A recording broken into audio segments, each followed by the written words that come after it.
नमस्कार, capital TV देख रहे हैं आप। मैं हूं आपके साथ पूजा। ब्रेकिंग नाउ में बड़ी खबर आपको बता रहे हैं। अरविंद केजरीवाल की अंतरिम जमानत पर सुप्रीम कोर्ट में फैसला बस कुछ ही देर के बाद आने वाला है, लेकिन उससे पहले ईडी ने अरविंद केजरीवाल के सामने एक नई मुसीबत खड़ी कर दी है। बड़ा झटका अरविंद केजरीवाल को आज लग सकता है, क्योंकि ईडी की तैयारी पूरी है और ईडी अरविंद केजरीवाल के खिलाफ चार्जशीट दायर करने जा रही है। बताया जा रहा है कि इस चार्जशीट में अरविंद केजरीवाल को शराब घोटाले का मास्टरमाइंड यानी कि सरगना बताया जाएगा और साथ ही के साथ पूरी आम आदमी पार्टी को इस पूरे घोटाले में आरोपी बनाए जाने की तैयारी की जा रही है। तो एक बहुत बड़ा झटका अरविंद केजरीवाल के लिए। तो सुप्रीम कोर्ट के फैसले से पहले ईडी की क्या कुछ है पूरी तैयारी, कैसे अरविंद केजरीवाल को लग गया है बड़ा झटका, बताएंगे आपको। मेरे साथ जुड़े हैं कैपिटल टीवी के एग्जीक्यूटिव एडिटर राजीव जी। सर, कुछ देर के बाद सुप्रीम कोर्ट तो अपना फैसला सुनाएगा, लेकिन ईडी ने कैसे केजरीवाल की मुसीबत बढ़ा दी है? देखिए, अरविंद केजरीवाल की जमानत या केजरीवाल को इस घोटाले का किनपिन बताना, ये तो पहले से ही सुर्खियों में है। हाई कोर्ट के अंदर जब सुनवाई हुई थी तो भी चार्जशीट में जो दायर करना है वो सारी बातें ईडी ने हाई कोर्ट में भी बताई। यहां तक कि सुप्रीम कोर्ट में भी उसे दोहराया गया कि देखिए, मनी ट्रेल से लेकर गवाहों तक हर जगह पर अरविंद केजरीवाल कैसे जुड़ा है, कैसे हमने अरविंद केजरीवाल के तरफ इन्वेस्टिगेशन तब मोड़ा जब फरवरी 2023 में केजरीवाल का नाम बुची बाबू ने लिया, जो के कविता के चार्टर अकाउंटेंट थे, और वहीं से हमने इन्वेस्टिगेशन शुरू किया। लगभग ये सारा जो मामला है उसमें अरविंद केजरीवाल का क्या रोल है, क्या भूमिका है, इस पर तो ईडी ने सारी जानकारी दे दी है। लेकिन जो तथ्य अभी तक छिपे हुए हैं वो है कि आम आदमी पार्टी कैसे इस घोटाले में इन्वॉल्व होगी, उसे आरोपी बनाया जाएगा तो पूरी पार्टी की मुसीबत किस तरह से बढ़ेगी। और ये अब चार्जशीट दायर करने से पहले जो खबरें आई, जो बताया गया कि ईडी ने यह तय कर लिया है कि अब आम आदमी पार्टी को आरोपी बनाया है, और आरोपी बनाने से पहले इसके इंडिकेशन पहले से मिल रहे थे, संकेत दिए गए थे। संकेत सुप्रीम कोर्ट से शुरू हुआ था। जब सुप्रीम कोर्ट में इस मामले की सुनवाई चल रही थी और ये मामला जब मनीष सिसोदिया का था, तो उस समय सुप्रीम कोर्ट ने पूरे मामले को देखने के बाद कहा कि इस शराब घोटाले का सबसे बड़ा बेनिफिशियर कौन है, किसको सबसे ज्यादा फायदा मिला है। क्योंकि आपने कहा कि आम आदमी पार्टी के कैंडिडेट गोवा में चुनाव प्रचार के दौरान इस घोटाले के पैसे का उपयोग किए और आम आदमी पार्टी को गोवा में चुनाव लड़ने के लिए पैसे खर्च करने पड़े। यह व्यक्तिगत सिर्फ और सिर्फ मनीष सिसोदिया या अरविंद केजरीवाल या विजय नायर का मामला नहीं है, बल्कि इसमें सबसे बड़ा फायदा आम आदमी पार्टी को हुआ है। ये लोग उस फायदे को देने के लिए पुशअप किए, इन्होंने कॉन्स्पिरेसी की, यानी कि कॉन्स्पिरेटर के तौर पर तो ये शामिल हैं, लेकिन डायरेक्ट कैसे बेनिफिट लिया जा सकता है, इसमें इनके घर से, इनके अकाउंट से, इनके जगहों से पैसे नहीं बरामद हुए। लेकिन ये पैसे तो बरामद हुए हैं कि जो मनी ट्रेल पकड़ा गया है उसमें 45 करोड़ रुपया गोवा के चुनाव में खर्च हुए। तो फिर आम आदमी पार्टी जब सबसे बड़ा लाभ लेने वाला है तो इसे आरोपी क्यों नहीं बनाया जाना चाहिए। और उस समय से ईडी की टीम और वकीलों ने यह सोचना शुरू कर दिया कि आम आदमी पार्टी को कैसे बनाया जा सकता है आरोपी, क्योंकि अभी तक हिंदुस्तान के इतिहास में prevention of money laundering act, जो मनी लॉन्ड्रिंग के तहत किसी भी राजनीतिक दल को आरोपी नहीं बनाया गया था, तो यह कंफ्यूजन चल रहा था। उसके बाद जब पिछले दिनों अरविंद केजरीवाल की गिरफ्तारी के बाद हाई कोर्ट में यह मामला पहुंचा, जब केजरीवाल ने चैलेंज किया हाई कोर्ट में अपनी गिरफ्तारी के लीगलिटी को लेकर, तो वहां पर भी यह मुद्दा सामने आया कि सबसे बड़ा बेनिफिट गेनर कौन है, किसने सबसे ज्यादा फायदा उठाया, तो उसमें भी आम आदमी पार्टी का जिक्र हुआ। लेकिन तब तक ईडी ने अपनी तैयारी पूरी कर ली थी कि आखिरकार यहां पर हम आम आदमी पार्टी को आरोपी कैसे बनाएं।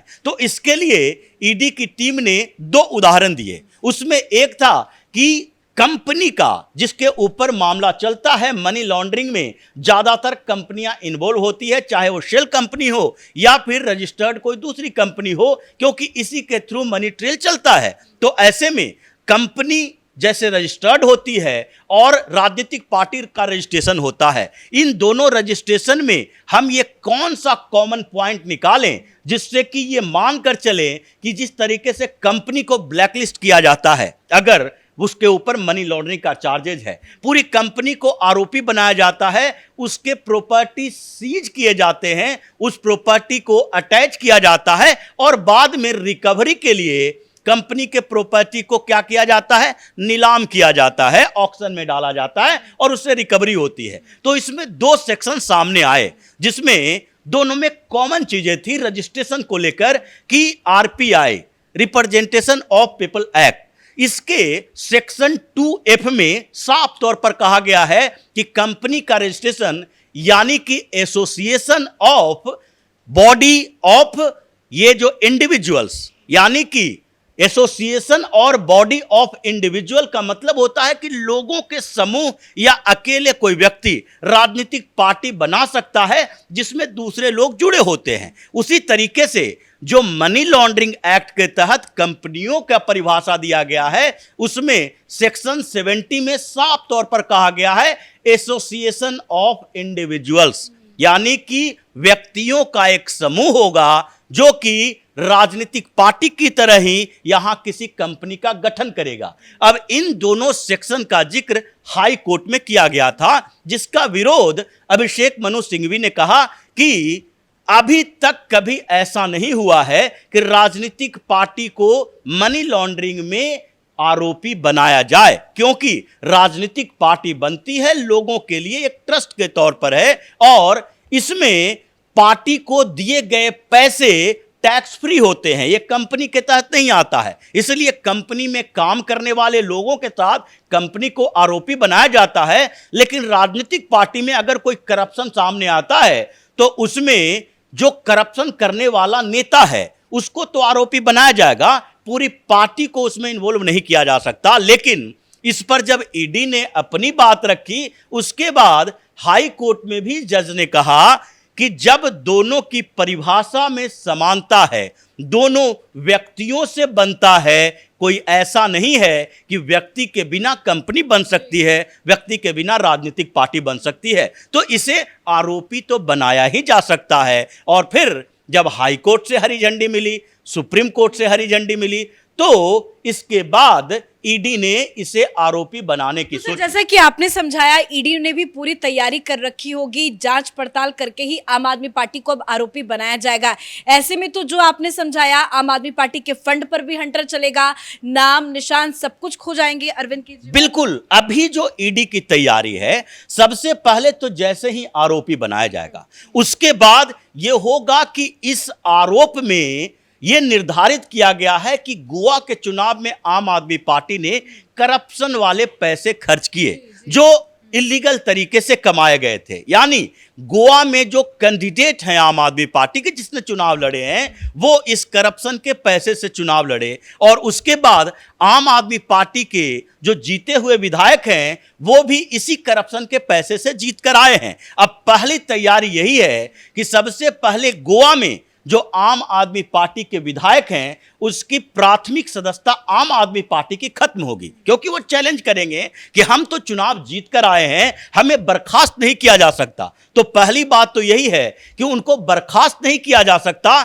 लेकिन डिसअटैच किया जा सकता है आम आदमी पार्टी से। यानी आप इंडिपेंडेंट एमएलए के तौर पर रह सकते हो, आम आदमी पार्टी का एमएलए बनकर नहीं रहोगे। अब ऐसा जब होगा तो सबसे पहले आम आदमी पार्टी की समस्या ऐसे बढ़ेगी कि वो जो राष्ट्रीय पार्टी की मान्यता लेकर बैठा है, गुजरात और गोवा के चुनाव के बाद वो राष्ट्रीय पार्टी की मान्यता खत्म होगी। उसके बाद अगला स्टेप जो है आम आदमी पार्टी के खिलाफ ईडी की कार्रवाई का, उसमें इसके प्रॉपर्टी को लेकर है कि सबसे पहले इसके अकाउंट की जांच शुरू होगी। ऐसे ईडी आम आदमी पार्टी के अकाउंट की जांच नहीं कर सकती। अभी तक केजरीवाल का अकाउंट है, मनीष सिसोदिया का है, विजय नायर का है, या फिर इससे जुड़े हुए समीर महेंद्रू से लेकर अभिषेक बोइनपल्ली तक इन लोगों के अकाउंट को खंगाल रहा है कि कहां से ट्रांजैक्शन आया, कहां से पैसे लाए गए हैं। लेकिन इसमें अभी आम आदमी पार्टी के अकाउंट के बारे में कोई चर्चा नहीं हुई है। अब जब ये आरोपी होगा तो उसका ऑफिशियल जो बैंक अकाउंट है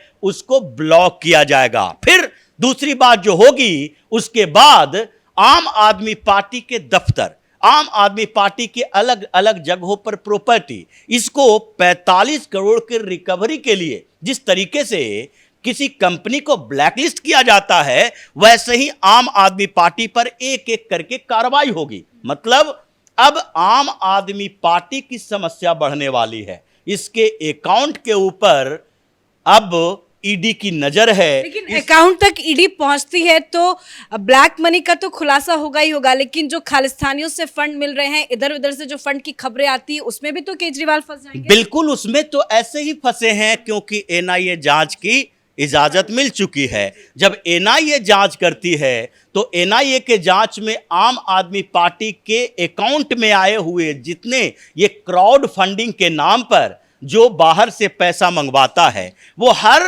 ट्रांजैक्शन को चेक किया जाएगा, और खासकर वो जो विदेशों से आए हैं। क्योंकि पन्नू ने जो आरोप लगाए थे उसमें कहा था कि हमने तो एक वेबसाइट भी बनाई थी आप.इन करके, डोनेट फॉर आप.इन।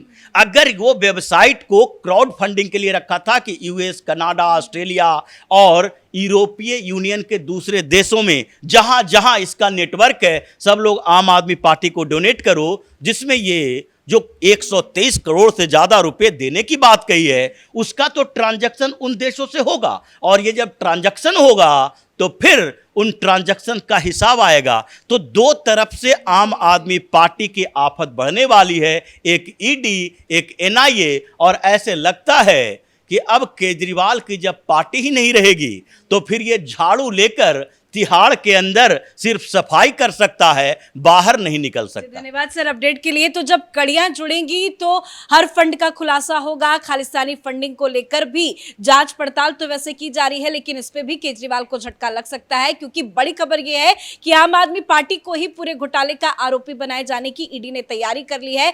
और ऐसे में आम आदमी पार्टी के फंड पर भी हंटर चलेगा। नाम निशान रजिस्ट्रेशन से लेकर अपनी पार्टी को ही अरविंद केजरीवाल हाथ से खो देंगे। तो बड़ी मुसीबत अरविंद केजरीवाल के लिए। तो वहीं देखना होगा कि अरविंद केजरीवाल को लेकर सुप्रीम कोर्ट क्या कुछ फैसला सुनाता है, केजरीवाल को अंतरिम जमानत मिलती है या नहीं, इस पे कैपिटल टीवी की नजर बनी रहेगी। देखते रहिए capital TV. Camera person Ashok के साथ मैं पूजा, नमस्कार।